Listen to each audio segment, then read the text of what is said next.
Así inicia Es Noticia, noticia en profundidad. Feliz inicio de semana para todos. Le desea el equipo técnico y periodístico de este programa de Telesur. Comenzamos en Noticia con 3 titulares. A partir de este momento, en la próxima hora, esto es lo que analizaremos. Análisis de coyuntura con el primer titular, Es Noticia Venezuela. Iniciamos con una frase que envía un claro mensaje interno e internacional, abrimos comillas. El partido de la Fuerza Armada es el partido de la patria, cerramos comillas. Lo dijo esta madrugada el ministro de la Defensa, Padrino López, en medio de ejercicios militares en un contexto de presiones para que esta institución se fracture. Tenemos el análisis. Segundo tema que es Noticia El Salvador. Semana definitiva para el futuro político del país. Con el cierre de las campañas presidenciales de la víspera, ya solo queda por esperar que el pueblo decida entre 4 aspirantes. El próximo domingo será la primera vuelta. ¿Quiénes son los candidatos? ¿Cuáles los planes programáticos? ¿Cuál la expectativa del pueblo? Tenemos esa radiografía. Y tercer tema que es Noticia Honduras. Analizamos las razones detrás de las diversas movilizaciones del pueblo en contra de Juan Orlando Hernández, el presidente. Particularmente, ¿qué exigen los llamados chalecos rojos? Vamos a verlo en Noticia que así comienza. Bienvenidos, bienvenidas.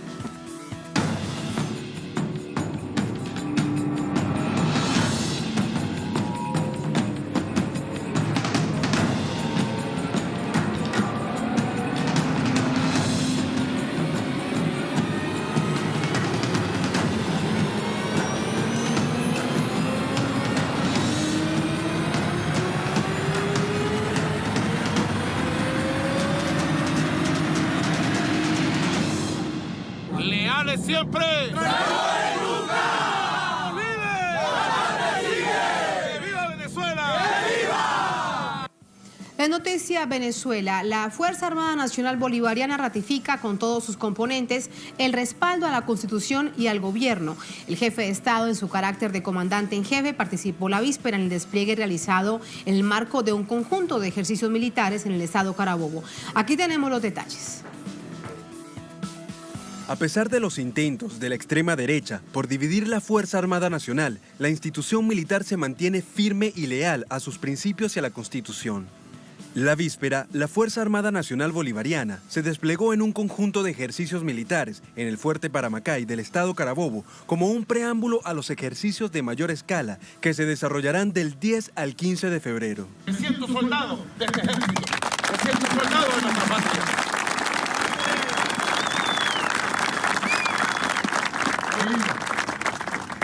Ellos quieren que la Fuerza Armada se convierta en golpista. ¿Ustedes son golpistas? ¡No! Durante las actividades, el mayor general del ejército, Jesús Suárez Chourio, manifestó su disposición a defender la independencia y la soberanía de la patria. Así es que aquí no hay tiempo para recular, aquí no hay tiempo para doblar rodillas. Mantendremos a la patria libre, independiente y soberana. A primeras horas de este lunes, el ministro de Defensa, Vladimir Padrino López, durante una marcha administrativa, ratificó su apego a la Constitución y al único presidente electo por el pueblo. Aquí están las tropas con armas. Las tropas con armas están aquí. Y nosotros no tenemos opción.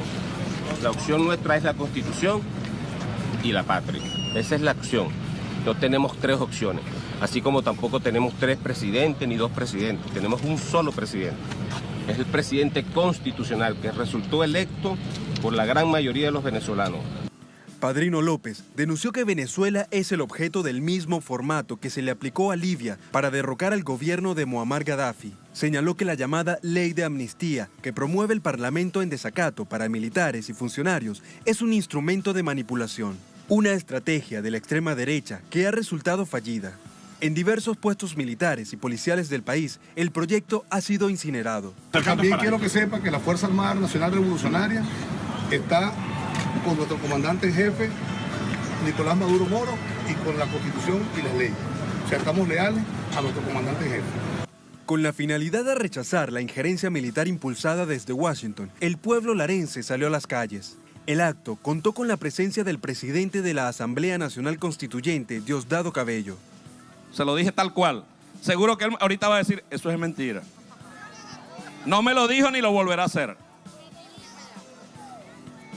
No te metas con la Fuerza Armada y se lo expliqué.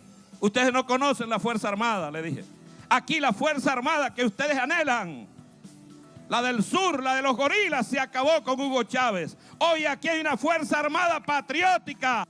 El jefe de Estado evalúa la construcción de un poder militar dirigido a resguardar la soberanía y la independencia del territorio nacional mediante el despliegue logístico y un sistema de armas listo para activarse en cualquier momento y lugar. Una primera arista sobre Venezuela que analizamos, para ello nos acompaña Ernesto Wong Maestre, politólogo, analista internacional, profesor universitario. Profesor Wong, buenas noches, bienvenido a Noticias de Telesur. Muchas gracias por la invitación, Natalia. A usted muchas gracias. Estaba muy atento al informe que presentábamos previamente a este inicio de nuestra conversación. ¿Qué le ha parecido a nivel interno el mensaje que se envía?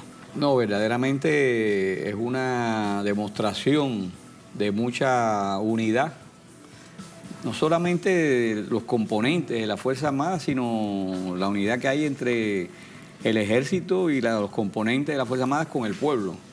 Creo que ese es un detalle muy significativo que echa por tierra todos los argumentos o las cosas que dicen de Venezuela en el exterior. Creo que es muy importante en estos momentos la labor esa de promoción de la verdad, de lo que está pasando, de las demostraciones que hace el pueblo en defensa de la patria, en defensa del presidente Maduro, que es el único legítimo, electo por el pueblo, con más del 67%, más del 67%. En titulares destacábamos una de las frases del ministro de la Defensa de Venezuela, Vladimir Padrino López. El partido de la Fuerza Armada es el partido de la patria. A nivel interno eso lo sabe la oposición. Es que no logra fracturarlo. Esa es la tarea que ha tenido la revolución en función de toda la nación, porque cuando se evita que los jóvenes que están en contra, como lo hemos visto, como lo vimos en las manifestaciones anteriores, enfrentarse a la mayoría de la juventud que está del lado de la revolución, está haciéndose una labor en bien de la nación, en bien de las familias esas, que no tengan enfrentamiento. Hay que decir que la Fuerza Armada Bolivariana es una Fuerza Armada monolítica.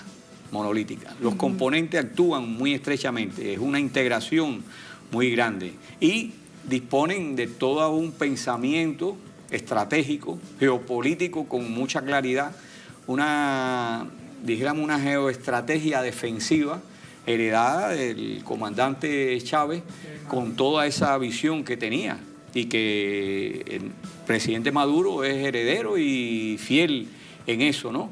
De una geopolítica defensiva, no para enfrentar la geopolítica fascista, la geopolítica del imperio, que es una geopolítica al estilo Hitler. Quieren apropiarse de los recursos de Venezuela, quieren disolver, llevar hasta las últimas consecuencias a la población con enfermedades, con alimentación, pero tenemos por suerte un presidente que se ha preocupado constantemente de mantener un nivel de alimentación en la población. Con todos los problemas que hay, se está atendiendo esa parte de la población. Están los precios, bueno, que hay que... Sí, exactamente. En este sentido, ¿no? Desde esta perspectiva de carácter militar, el panorama interno es realmente muy claro. La oposición, con absoluta certeza, que sabe lo que significa ser monolítico, como bien usted lo plantea, de la Fuerza Armada Nacional Bolivariana. El asunto es a nivel internacional. De nuevo hoy el asesor de seguridad de Estados Unidos, John Bolton, le dice a la fuerza militar que se una al diputado Guaidó, que se autoproclama el pasado 23 como el presidente de Venezuela. Sí, en esa actitud insistente de los personeros estos de Estados Unidos. Insistente, exactamente. Sí, insistente de hace muchos años, pero han ido, como han visto que el presidente Maduro ha tomado decisiones muy importantes en el campo económico financiero, ellos han ido entonces incrementando el ataque, las agresiones. Con esto del petróleo, bueno, podemos hablar un poquito más, pero ellos no pueden lograr que esa cosa monolítica. ¿Por qué? Porque todo ese cuerpo, ejército, sea de alguno de los componentes, todos tienen familia y todas las familias disfrutan de los beneficios sociales de una seguridad social que ha garantizado la revolución, y es muy difícil sacarlos de esa situación. A los soldados, a los oficiales de bajo nivel, de alto nivel, todos tienen una situación que se ha ido incrementando, la visión social que se le ha ido quitando al capitalismo, ese individualismo que el capitalismo genera. Entonces todo eso hace que sea monolítica la Fuerza Armada. Y desde la perspectiva, digamos, filosófica, en este momento, ¿cómo entender ese mensaje que se envía a nivel internacional de la cohesión y de la unidad de la Fuerza Armada Nacional Bolivariana? Eso hace... Que ahora desde la oposición tampoco lo llaman bolivariana. Sí, eso hace disuadir a los enemigos fronterizos, es decir, tanto a Colombia, al ejército colombiano como al ejército brasileño, que sus gobernantes están deseosos de que tuvieran otro criterio, pero no los pueden cambiar porque ven que serían un enfrentamiento a muerte con el ejército y con los componentes de la Fuerza Armada Nacional Bolivariana. Que al actuar de forma tan unida, es decir, todo lo que es la Marina, lo que es la Fuerza Aérea, lo que es el Ejército, que estos ejercicios son fundamentalmente del Ejército, pues permite, como decía el presidente hace unas horas, que tener una Fuerza Armada bien preparada sobre su terreno, que eso le da una ventaja completamente diferente a la que pudiera pensarse Estados Unidos. Los Estados Unidos en las doctrinas del Pentágono, fíjate que las doctrinas del Pentágono plantean de buscar mercenarios, buscar gente que conozcan los terrenos para cuando ellos empiecen a hacer sus invasiones, la dirijan gente que sepan bien. Entonces, eso al estar del lado acá bien preparado, pone coto a esa situación que el Pentágono busca, porque Estados Unidos ha perdido durante muchos años esa capacidad de convencer al pueblo para invadir lugares, porque la guerra de Vietnam que perdieron, la guerra en Irak ha sido un fracaso enorme, ha traído constantes muertes, en Afganistán igual. Entonces, desde la última doctrina militar de Estados Unidos, de la OTAN, es utilizar más la población civil. Por eso es que estos personajes que se quieren atribuir cargos y demás, están completamente fuera de la realidad, porque van a querer llevar este país a una guerra civil, claro, lo cual no se va a permitir nunca. En el marco de una Fuerza Armada Nacional que tiene una filosofía distinta y que por eso probablemente no lo entienden. Hay otro tema, otra arista que queremos analizar con usted, profesor Wong, y primero vamos a plantearla con nuestras corresponsales en el lugar de la noticia. Hay, producto de una clara violación del derecho internacional, nuevas sanciones del gobierno de los Estados Unidos, particularmente contra PDVSA y la filial de Venezuela, Citgo, en los Estados Unidos. ¿De qué se tratan estas sanciones? Alina Duarte nos amplía desde Washington. Hola, Alina, buenas noches. Hola, ¿qué tal, Tatiana? Muy buenas noches. Saludos a todo el auditorio. Así es como lo comentas, el día de hoy se dio este último paso de este proceso de golpe que está en curso, decían nuestros analistas el día de hoy, a quienes consultábamos sobre las implicaciones de este nuevo movimiento de aquí de Washington hasta este asedio a Venezuela. Lo que hoy anunció sobre todo el asesor de Seguridad Nacional, John Bolton, junto con el secretario del Tesoro, Steven Mnuchin, es el bloqueo de $7,000 millones en bienes activos y $11,000 millones en exportaciones petroleras este año. Sin embargo, lo que decían es que estas sanciones no tienen que durar para siempre y las condicionaban diciendo que esto se acabaría siempre y cuando se cediera a un nuevo gobierno. Me atrevería a decir incluso, Tatiana, que este es el último paso para buscar financiar económicamente a un gobierno paralelo en cursos. Este es el último movimiento, insisto, de Washington, que hoy lo que nos comentaba, me Medea Benjamin, quien ha sido también nominada varias veces al Premio Nobel de la Paz, nos decía que esto es simplemente el último paso de un golpe de Estado que pretende dar Estados Unidos. Básicamente un movimiento que ya hemos visto en otras ocasiones y que salen estos últimos funcionarios, no me canso de repetir incluso cómo es que uno a uno aquí en Washington han salido desesperadamente durante los últimos días, no solamente a anunciar medida tras medida, sino en clara violación, como bien lo decías, al derecho internacional. Ha salido en un tono totalmente injerencista y hasta bélico en varios de los momentos cada uno de los funcionarios aquí en Washington. Hemos visto al presidente Donald Trump diciendo que todas las cartas están sobre la mesa, no descartando una opción militar. También al vicepresidente Mike Pence. Hemos visto al secretario de Estado, al canciller estadounidense Mike Pompeo, recorriendo los pasillos de la Organización de los Estados Americanos. Hemos visto también que acudió al Consejo de Seguridad este fin de semana, en donde hubo prácticamente una derrota estadounidense al no contar con el apoyo de la mayoría de los países que hablaban de respeto a la soberanía, de la no injerencia en cuanto a Venezuela.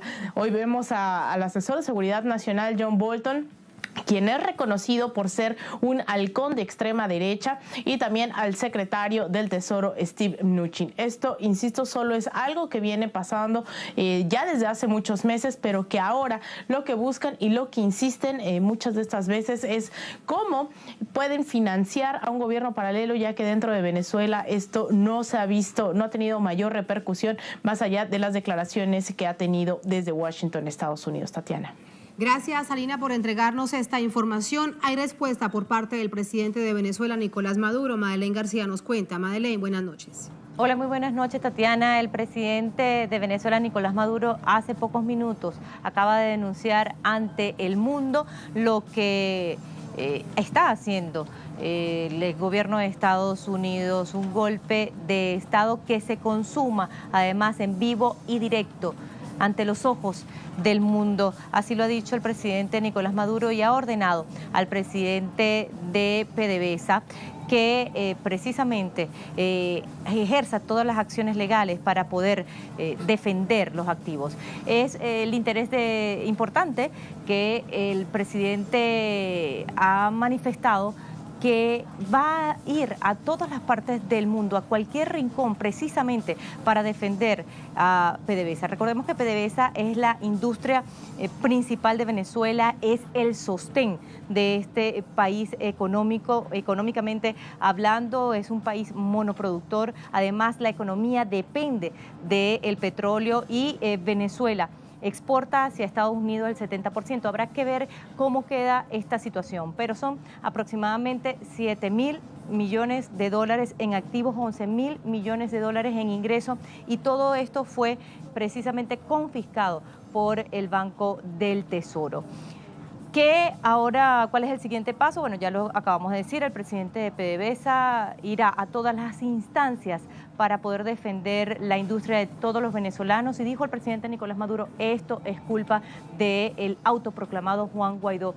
Traición a la patria, por un lado, y por otro lado, para comprometer pues estos activos que son de Venezuela. Así que lo ha denunciado así el presidente Nicolás Maduro. Es un golpe de Estado en pleno desarrollo, y esto nos lleva a recordar, Tatiana, que hace también pocos meses William Bromfield decía que la única manera de salir de Nicolás Maduro era estrangular PDVSA, llevarlo hasta acorralarlo, porque precisamente PDVSA, como es la industria que mantiene el país, no importa que la población sufra un poco más total, ya ha sufrido durante todos estos meses, y por lo tanto que el siguiente paso debía ser ese, estrangular PDVSA. Tatiana. Ahí está la reacción con parte de este contexto. Madeleine, gracias. Buenas noches. Muy buenas noches. Muy buenas noches. Profesor Wong, ahí está la otra arista que planteamos en este análisis.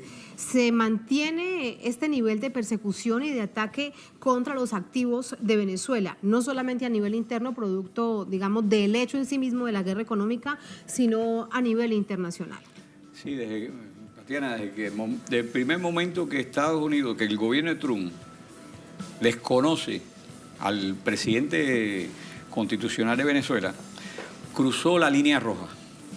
Quiere decir que ya las acciones van a estar en incremento para poner un distanciamiento para favorecerse ellos, porque son millones, miles de millones que se quedan para sus planes y no los tienen que poner del lado de Estados Unidos. Con ese dinero de Venezuela van a financiar la contrarrevolución, pero no queda más otra opción que dejar de exportar petróleo, porque si el petróleo, Munchen dice que lo que se llegue de petróleo, el dinero se va a quedar en los bancos norteamericanos.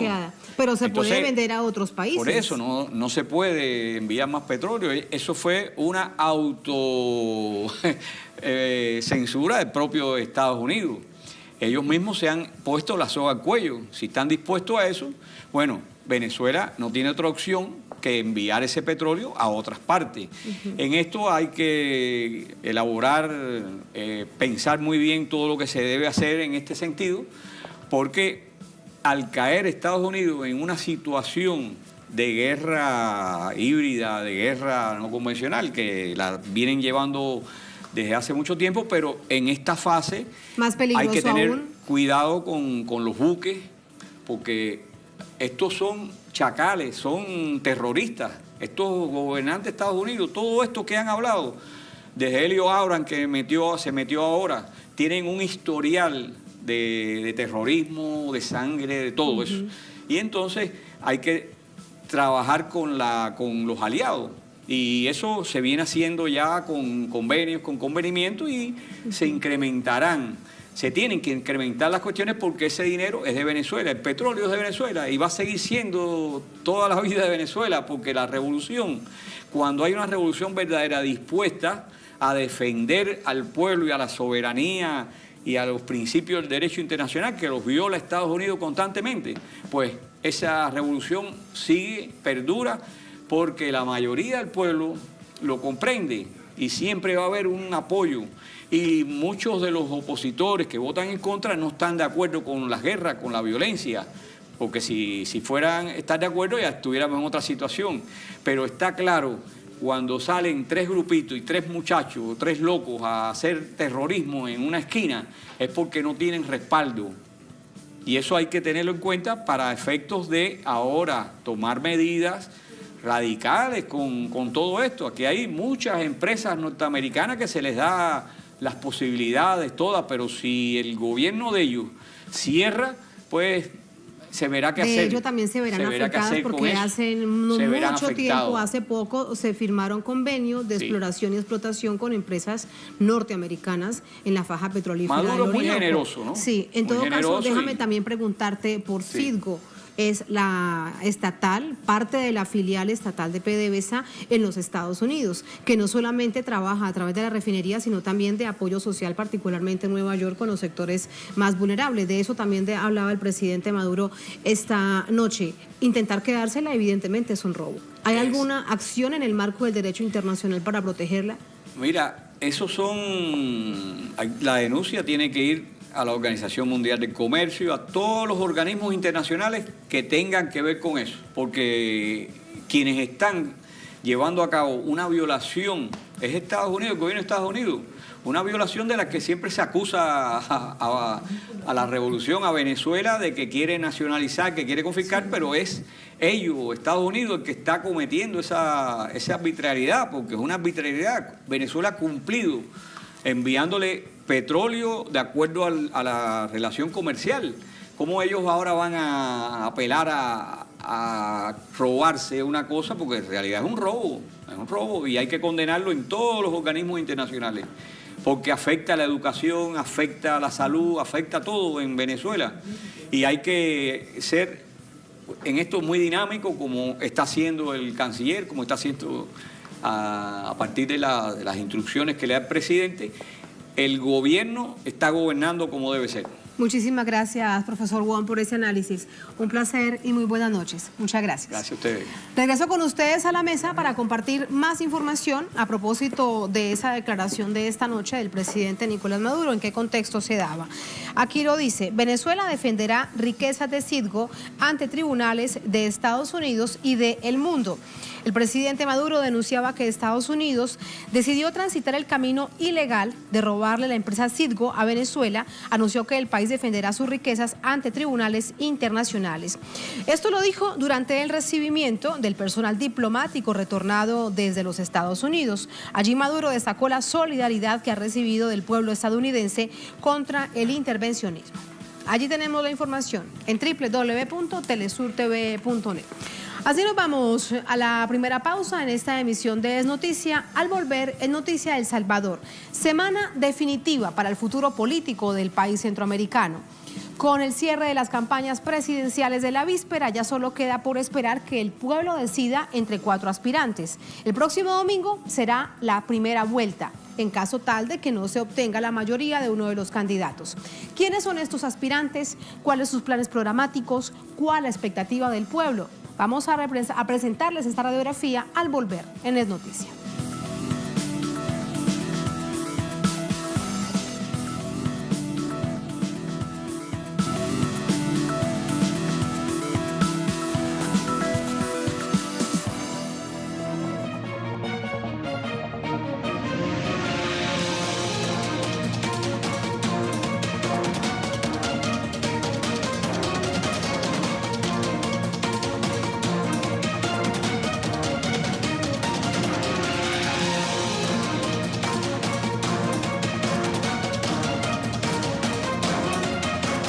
En Noticia El Salvador, a solo 6 días para la contienda electoral, los principales partidos políticos del país afinan detalles.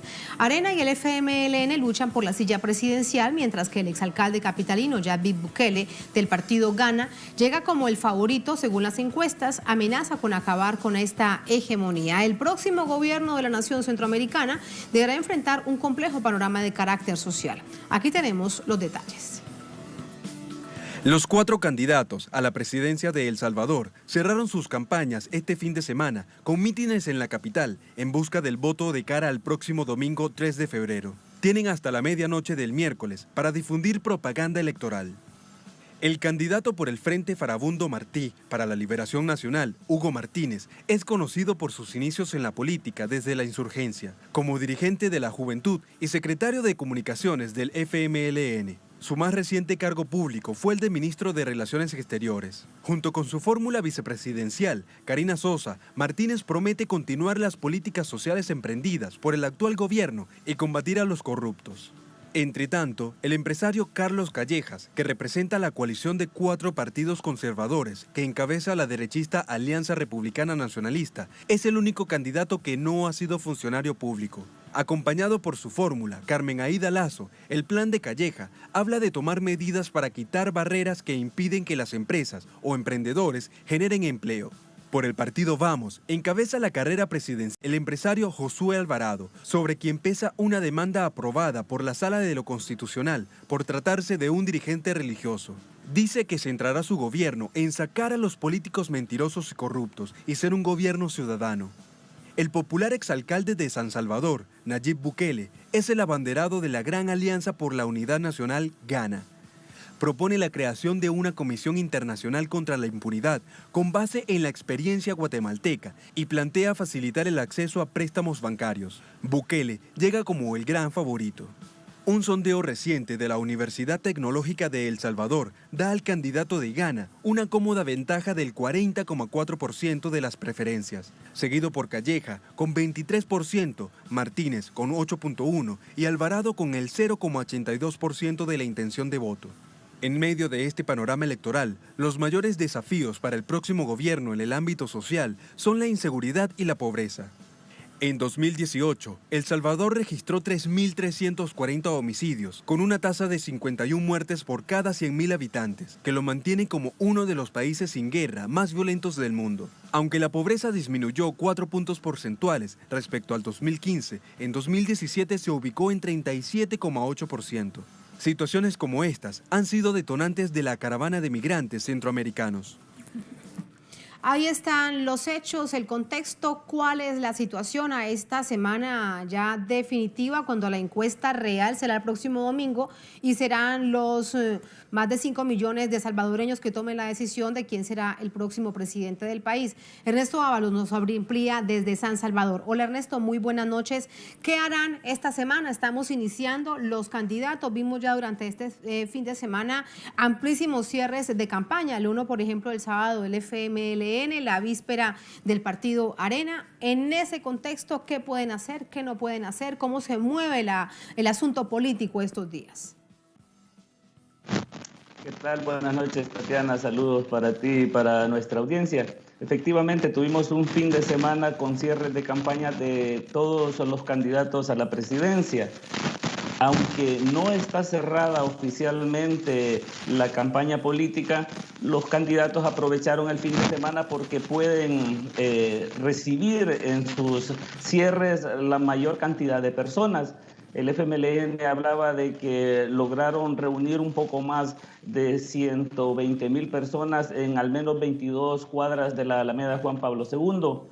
Un día antes, el día sábado, Nayib Bukele también en el centro histórico de San Salvador logró colocar bastantes personas que lo siguen en este esfuerzo que él está realizando para ser presidente de El Salvador. Arena también realizó una caravana, una gira por varios municipios, incluyendo a San Salvador.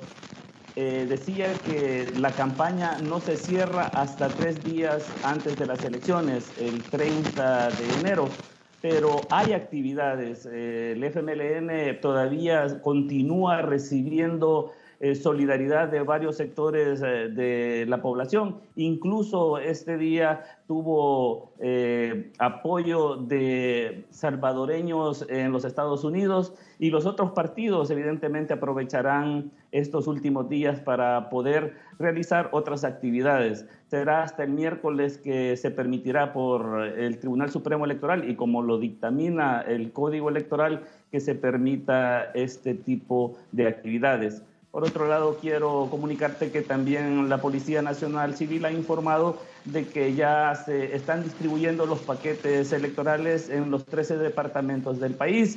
Únicamente el 14º departamento, San Salvador, será distribuido 2 días antes de las elecciones. Así, este panorama de las elecciones para el próximo 3 de febrero. Tatiana. Gracias, Ernesto. Lo que hemos visto entonces es cierres de campaña anticipados, pero continúan las actividades si así lo deciden. Gracias, Ernesto. Buenas noches. Vamos con el análisis. Para ello nos acompaña Maynor Berganza, es analista político, abogado, nos acompaña desde Ciudad de Guatemala. Maynor, ¿cómo estás? Buenas noches. Tatiana, muy buenas noches. Un saludo especial a ustedes que hacen esta gran labor para el mundo. Muchísimas gracias, Maynor. Sí, muchísimas gracias. La recibo con todo el cariño. Maynor, ayúdanos a caracterizar cada uno de los candidatos en contienda a la presidencia. Quiero comenzar por aquel que dicen las encuestas, eso es lo que dicen hasta este momento, es el probable ganador. De hecho, él dice que ganará en primera vuelta, el exalcalde de la capital. ¿Quién es él y quién está detrás de él? Bueno, mira, esta expresión ha escogido, por cierto, un nombre que se ha popularizado en Hispamérica.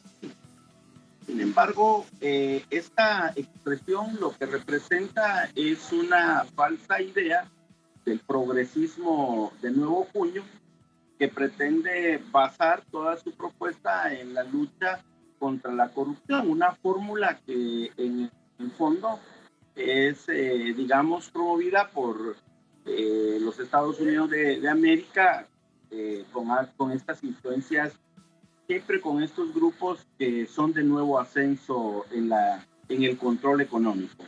Nosotros creemos que desde la mirada centroamericana se trata más bien de estos candidatos que son inflados a través de procesos mediáticos en redes sociales y también en otras fuentes que los van colocando, pero en realidad lo que significan es la búsqueda de salvar la alta incidencia que ha tenido el capital neoliberal en el escenario latinoamericano.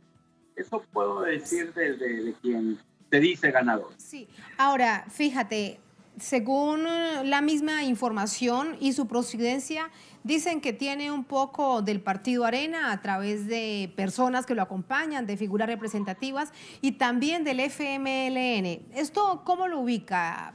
¿En el centro? Bueno, ¿hacia Arena? ¿Cómo lo ubica políticamente? Sí, bueno, mira, yo te decía que estas son fórmulas como de salvamento. Es decir, se integran por gente que ha sido despreciada de una y de otra expresión definida. De gente que ha salido de Arena, de gente que ha salido del FMLN y presentan fórmulas para salvar su propia presencia política. Pero esencialmente no representan fuertes contingentes de votos. Esta propuesta está más bien fundada en la especulación que logra crear el posicionamiento mediático. En realidad, una mitificación de estas posiciones no significa una solución al punto, porque no es hablar de lo mejor de una expresión y lo mejor de la otra expresión, sino por el contrario, es hablar de cómo se encuentra lo que está segregado de ambas expresiones, luego se juntan para ver cómo se rescatan. Sí, Maynor, déjame preguntarte algo para tratar de interpretar tu discurso. ¿Es un candidato inflado en los medios de comunicación? ¿Una fórmula de mercadeo político básicamente ocupada por medios de comunicación? ¿O tiene cierta fuerza política, cierto componente político que permita pensar que sí, como dicen las encuestas, pueda ser el presidente del país? Sí, definitivamente los esfuerzos de medición en este momento solamente nos permiten sustentar que es una candidatura inflada por los medios. Todavía no tenemos registros de seguidores de esta propuesta política que nos permita pensar que se trata de un nuevo movimiento ciudadano. Aún no hay elementos en el contexto político que nos permita caracterizar a esta fuerza como la expresión de una nueva oleada de gente trabajando por nuevas fórmulas de solución para El Salvador. Categóricamente es un candidato inflado. Déjame preguntarte ahora por Carlos Callejas. Él es el candidato por el Partido Arena en coalición con otros partidos de la derecha. Arena ha hecho todo lo posible y lo imposible por volver a obtener la presidencia en el país. En esta oportunidad, ¿cómo ves, en términos de ubicación política, a un partido que antes del FMLN había gobernado durante décadas? Sí, digamos que no se puede negar o por lo menos no tendríamos suficientes elementos fácticos para demostrar que Arena ha perdido su estructura partidaria. No, esta estructura partidaria se mantiene.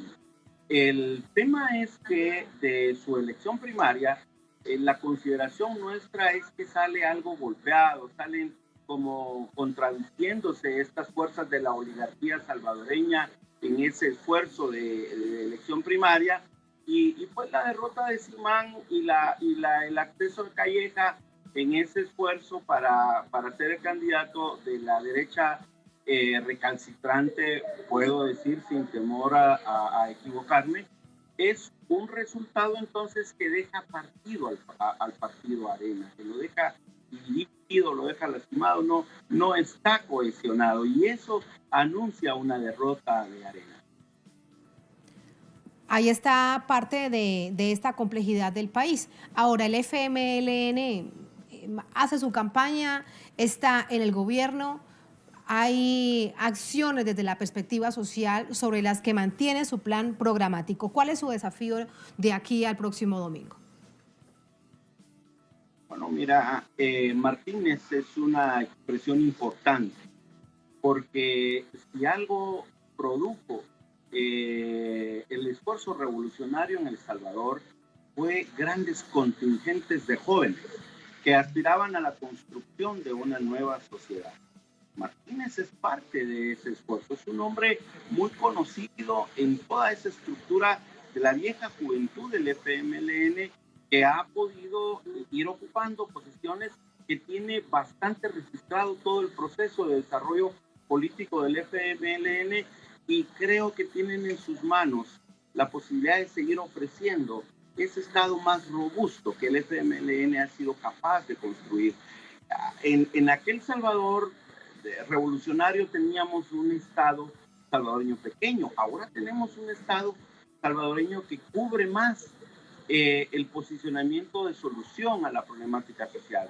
Claro, la embestida de bandas criminales, de lo que geopolíticamente significa El Salvador para el tráfico de sustancias, para lo que significa el crimen organizado, desde luego que tiene exacerbada la posibilidad de que el crimen organizado siga teniendo una presencia, pero el Estado tiene ahí precisamente grandes retos. Creo que el compañero candidato tiene frente a sí la gran posibilidad de terminar de ejercer un liderazgo en la región que termine por conducir a este triángulo norte centroamericano que tanto necesita de capacidades de claridad, de propuestas de desarrollo integral, y creemos que el compañero Hugo Martínez representa esa oportunidad. Sin ser triunfalista, yo le auguro muchos buenos resultados, sorpresas grandes para este que puede ser el tercer periodo del FMLN en el gobierno. ¿Será por eso, Maynor, con esta reflexión tuya te despido, que has sido tan atacado por los demás candidatos en contienda y por los medios de comunicación locales? Sí, porque fíjate que él entraña la nueva generación de políticos democráticos.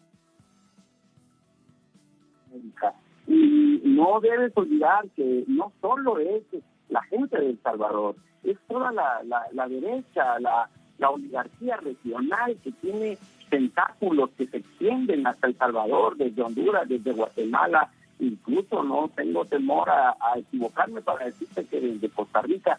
Esta es una confabulación, porque restarle el poder al FMLN es facilitar los otros procesos en los otros países vecinos. Gracias, Maynor, por ese análisis. Un placer y muy buenas noches. Gracias. Hasta luego. Hasta luego. Y lo despedimos vía telefónica, pero hemos escuchado en su totalidad la reflexión de un analista internacional justamente desde Centroamérica. El próximo domingo, El Pueblo Decide. Ustedes tendrán toda la información, el análisis, el equipo periodístico en el lugar de la noticia. Como siempre, ustedes están acostumbrados aquí en Telesur, en El Salvador Decide. Así nos vamos a la segunda última pausa en esta emisión de Es Noticia. Al volver, Es Noticia Honduras. Analizamos las razones detrás de las diversas movilizaciones del pueblo contra Juan Orlando Hernández, el presidente. ¿Qué exigen los llamados chalecos rojos? Vamos a verlo al volver en Noticia.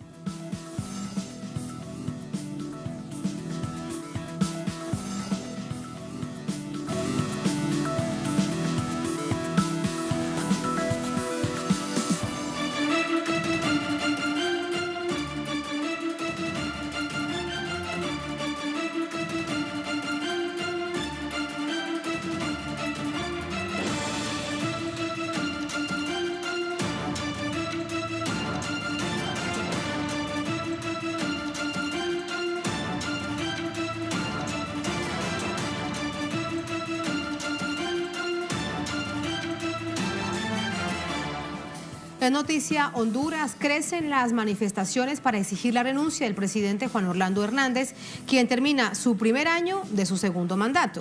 Los manifestantes recuerdan que el día de las elecciones ganaba el opositor Salvador Nasralla, pero sorpresivamente un larguísimo corte de luz cambió el futuro del país. Por 20 días no hubo resultados hasta que presiones externas dieron el resultado. Juan Orlando Hernández fue reelecto. Aquí tenemos los detalles. Este domingo, miles de personas salieron a las calles en la denominada manifestación de los chalecos rojos para rechazar el gobierno del presidente Juan Orlando Hernández. Acusado por la oposición de llegar a la presidencia de forma irregular, el mandatario cumple este mes su primer año del segundo mandato. Desde el Partido Libre y Refundación, junto a otros opositores independientes, los manifestantes exigen un gobierno de justicia. Reclaman por el salario mínimo que se encuentra por debajo de la canasta básica, la reivindicación del sector salud, la no privatización de las empresas públicas, mejoras en el sector educativo y, como punto clave, la renuncia del mandatario. El coordinador del partido, el expresidente Manuel Zelaya, precisó que de no llegar a un acuerdo con las autoridades estatales, las medidas de protesta podrían ir en aumento. Por eso es necesario llamar a estas elecciones lo más pronto posible para una salida pacífica. Si no hay una salida pacífica, pues vendrán los paros nacionales. Por su parte, el presidente Juan Orlando, desde la clausura de la Jornada Mundial de la Juventud, celebrada en Panamá, se comprometió a continuar con las reformas en este segundo año de mandato con el apoyo del Congreso y de la Iglesia. Acuerdos que la oposición hondureña rechaza. Desde la toma de posesión del actual presidente, han considerado su reelección como un irrespeto a la Constitución de su país. Allí tenemos los hechos, vamos con más información hasta Tegucigalpa con nuestra corresponsal Gilda Silvestrucci. Gilda, adelante, muy buenas noches. Muchas gracias, muy buenas noches, Tatiana. Pues básicamente la oposición siempre ha centrado un discurso contra Juan Orlando Hernández, sustentado en primer lugar desde hace 5 años, en el 2013, cuando se da la primera sospecha de fraude electoral. Recordemos que en este periodo participaba Xiomara Castro de Zelaya, la esposa del expresidente José Manuel Zelaya Rosales. Ahí hubo acusaciones de un fraude por parte del Partido Nacional. Posteriormente vinieron una serie de medidas económicas que han agudizado la pobreza en el país, pasando prácticamente a un 69% de pobreza general y a un 48% de pobreza extrema, según los indicadores de las organizaciones no gubernamentales en Honduras. Adicional a esto, el alto costo de la vida, el incremento también a los servicios básicos, la semiprivatización de algunas de las empresas estatales ha venido a empeorar la situación de la población hondureña, para de ahí pasar también a un nivel de inseguridad que, aunque las estadísticas del gobierno digan que se ha bajado la criminalidad, esto no ha sucedido así y se evidencia precisamente en el desplazamiento forzado y en la emigración, que ha aumentado drásticamente en los últimos 5 años, con especial énfasis en este último año, donde ya vemos más de 300 personas que están saliendo de Honduras diariamente. Luego llegó el tema de la reelección para Juan Orlando Hernández, algo prohibido por la Constitución de la República, y lo hizo vía un proceso abreviado en la Corte Suprema de Justicia, cosa que es completamente ilegal, puesto que tenía que pasar por la venia de una Asamblea Nacional Constituyente o por una consulta popular. Sumado, también se encuentra el señalamiento de fraude en las elecciones de 2017 y esto obviamente pues vino a incrementar las protestas contra el señor Juan Orlando Hernández. Más de 30 personas asesinadas en ese periodo postelectoral y además algunas como prisioneras políticos y otras personas que han sido criminalizadas y que han tenido que salir de Honduras. Así es que este 27 de enero lo que hubo también fue una respuesta a ese primer año de gobierno que muchos consideran ilegítimo, puesto que no se ha realizado el proceso legal establecido por las leyes hondureñas, en particular por la Constitución, y la gran crisis económica desatada en Honduras, que ahora tiene a miles de personas saliendo del país. Tatiana. Ahí está el panorama. Gracias, Gilda, por la información. Vamos con el análisis. Para ello nos acompaña Andrés Molina, él es periodista, defensor de derechos y libertad de expresión, miembro de Amigos de la Tierra, América Latina y el Caribe, también con nosotros desde Tegucigalpa. Andrés, buenas noches, ¿cómo le va? Hola, buenas noches, Tatiana, un gusto saludarle. Gracias a usted. Desde el momento en que gana Juan Orlando Hernández las elecciones, o el Tribunal Supremo Electoral dice que él es el presidente, no veíamos tal nivel de movilizaciones, algunas pacíficas, otras más violentas, lamentablemente, hasta la víspera. ¿Qué fue lo que pasó? Bueno, lo que ha pasado es que una gran cantidad de población, mayoritariamente, no votaron por Juan Orlando Hernández. La oposición es mayoría en Honduras y se suman los votos que obtuvo el Partido Liberal, el Partido Libertad y Refundación, el partido Pino y otros partidos. El partido Juan Orlando Hernández es una minoría en el país, es apenas el 30% de los votos, lo que significa que Juan Orlando Hernández, sumado a la situación en la que resultó reelecto, la ilegalidad y la injerencia norteamericana en Tegucigalpa, que es quien finalmente decide en el Tribunal Supremo Electoral, reconociéndolo de manera de inmediato, pues es lo que tiene esta situación. Hay que decir también que las manifestaciones del día de ayer también fueron en repudio a esa injerencia norteamericana en Tegucigalpa, a la que se acusa de mantener y sostener a un presidente que es ilegítimo y que además es ilegal, como decía ya la colega periodista Hilda Silvestrucci, porque no cumplió con los requerimientos legales para una reelección Juan Orlando Hernández en un segundo mandato. Andrés, ¿y cómo se evidencia, cómo se palpa esa injerencia del gobierno de los Estados Unidos ahora en Honduras? ¿Por qué el nivel de preocupación si de hecho esto siempre ha sucedido? En Centroamérica siempre se ha mantenido la injerencia de los gobiernos de turno de los Estados Unidos. Sí, lo que pasa es que ahora volvimos como ocurrió en la década de los 80, cuando Honduras era usado su territorio como base norteamericana. Lo sigue siendo una base norteamericana Honduras, en el sentido de que hay más de una base militar instalada en el territorio. Sin embargo, esta vez, como en la década de los 80, Honduras se utilizó el territorio para agredir a países hermanos como Nicaragua, El Salvador en algunos casos, y esta vez se está utilizando el territorio hondureño y el presidente impuesto que tienen Juan Orlando Hernández para agredir, por ejemplo, a pueblos como el de Venezuela. Hay que decir que Juan Orlando Hernández vota de manera, sigue lo que dice Estados Unidos en los organismos internacionales, por ejemplo, en las Naciones Unidas, en la OEA y en otros organismos multilaterales donde Honduras tiene voz y tiene voto, lo hace al lado de los Estados Unidos, como parte de ese acuerdo que tienen, en el que sostienen este gobierno a cambio de esos votos en la comunidad internacional, y que sirve, dicho sea de paso, para agredir a países como Venezuela en este momento. Ese es parte entonces de los hechos palpables. Ahora, te pregunto sobre la caravana de migrantes. Hay cientos de hondureños que continúan este recorrido que va hasta México para tratar de ingresar hasta los Estados Unidos. ¿Cómo percibes la respuesta del gobierno del presidente Juan Orlando Hernández? Hay quienes dicen que ha sido demasiado tibia, que prácticamente deja que esto siga sucediendo sin atender la situación primero humanitaria y luego estructural. Bueno, hay que decir que la respuesta del gobierno hondureño es una respuesta primero para negar el problema, y si no hay un reconocimiento del problema, de que existe un problema serio, que tienen que darse una respuesta a través de políticas públicas claras para atender a esta población que está, digamos, sin acceso a salud, sin acceso a educación, sin seguridad, sin acceso a empleo. Entonces, si hay, para empezar, una negación del problema, la respuesta, pues ya te imaginarás cuál es. Lo que hay es una cantidad de mentiras que se dicen, por ejemplo, que la gente está regresando, que se está regresando de Guatemala. Eso es mitad verdad y mitad mentira. ¿Por qué? Porque es cierto que la gente retorna todos los días, la gente que es deportada. Sin embargo, la gente que ha logrado llegar a la frontera con México, esta gente ha tenido una política de puertas abiertas del gobierno mexicano, y muchas de estas personas que salieron huyendo del país prefieren morirse en otro país que regresar a su país, porque acá muchos que han sido retornados por el gobierno norteamericano, deportados, han encontrado la muerte inmediatamente después que han pisado suelo hondureño. Entonces, muchas de estas familias que van huyendo por el tema de la violencia, por el tema de pobreza, por amenazas, esta gente prefiere quedarse allá, morirse de hambre en otro lugar antes que regresar al país.